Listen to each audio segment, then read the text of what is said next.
Lately, I've been hearing people accuse people of being liars, often when they don't have any possible way of knowing whether the person has lied or not. A lie is when you tell somebody something that isn't true on purpose. But it's very easy to tell somebody something that isn't true for many other reasons. You've forgotten it, but you think you still remember it. You heard it wrong in the first place. There's just so many reasons. One of them is called source confusion, which is what'll happen is you'll have a memory, and it seems to you that that memory came from just your own experience, but it didn't. It came from someplace else. That's very common, and I'm going to show you how that works. So let's just dive right in, and I'm going to show you from an expert, a woman named Elizabeth Loftus is the world's expert at false memories.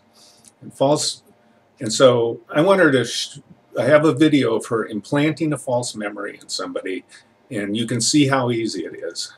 I expect your initial reaction will be that, well, you know, it happens to other people but not to me, or if I do have any false memories, they're completely inconsequential, whatever.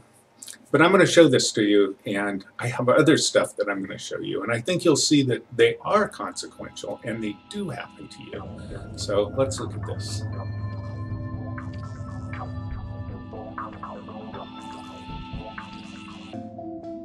In her challenge to the idea of repressed memory, Elizabeth Loftus set out to demonstrate experimentally how false memories could be implanted in some people.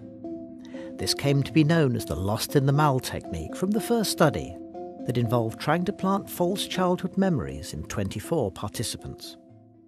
We contacted their mother or their father or an older relative of theirs, and then we went back to the subject and we said, we've been talking with your mother. We found out some things that happened to you when you were about 5 or 6 years old. And we'd like to see what you can remember about these experiences that your mother told us about. Participants were given 3 true experiences and a false one that involved being lost in a shopping mall as a 6-year-old. Your mother told us that you were shopping at the corner shopping mall on a Saturday one time, and you were by the pet store, and all of a sudden you disappeared and you were gone for the longest period of time. And eventually we found you, you were crying, and an elderly woman had rescued you and brought you back to the main office. Do you remember that experience? The researchers were able to plant false memories in 25% of their participants, a statistically significant figure. And what surprised them was the rich detail of these false memories.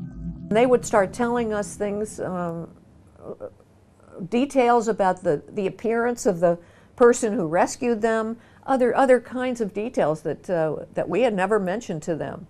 So that showed that they were putting a lot of sensory detail onto this created memory. From this investigation, Loftus set out what she thought was the recipe for planting false memories. First, you need the client's trust, and therapists usually had that. Then you suggest something that might have happened, and bring in persuasive supporting evidence.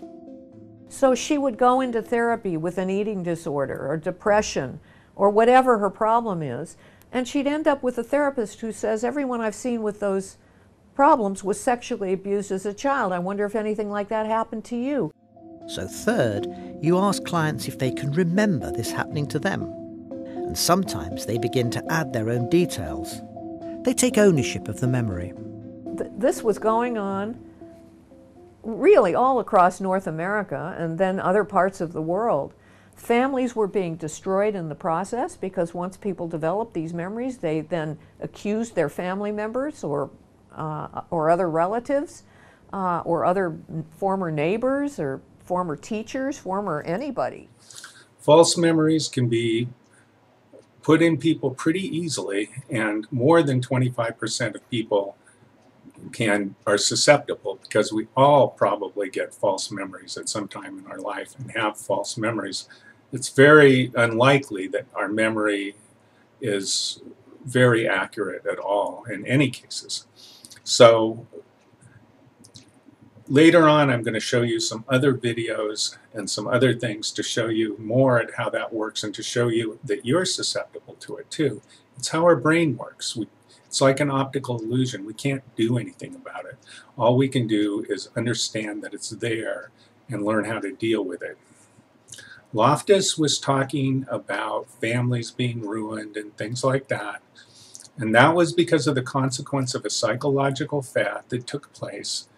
This particular fad was that women who'd been sexually abused would forget it or could forget it, and then as a consequence have psychological problems.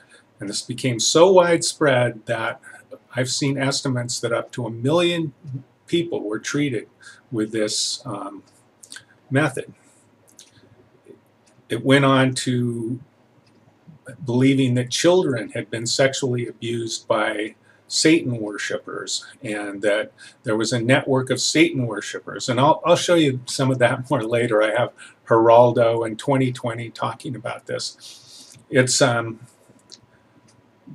of not too good, these psychological fads, because they do injure people. So it is important. Anyway, I want to show you more stuff that's going to convince you that you're susceptible to this too in future blog entries. So I'll see you later.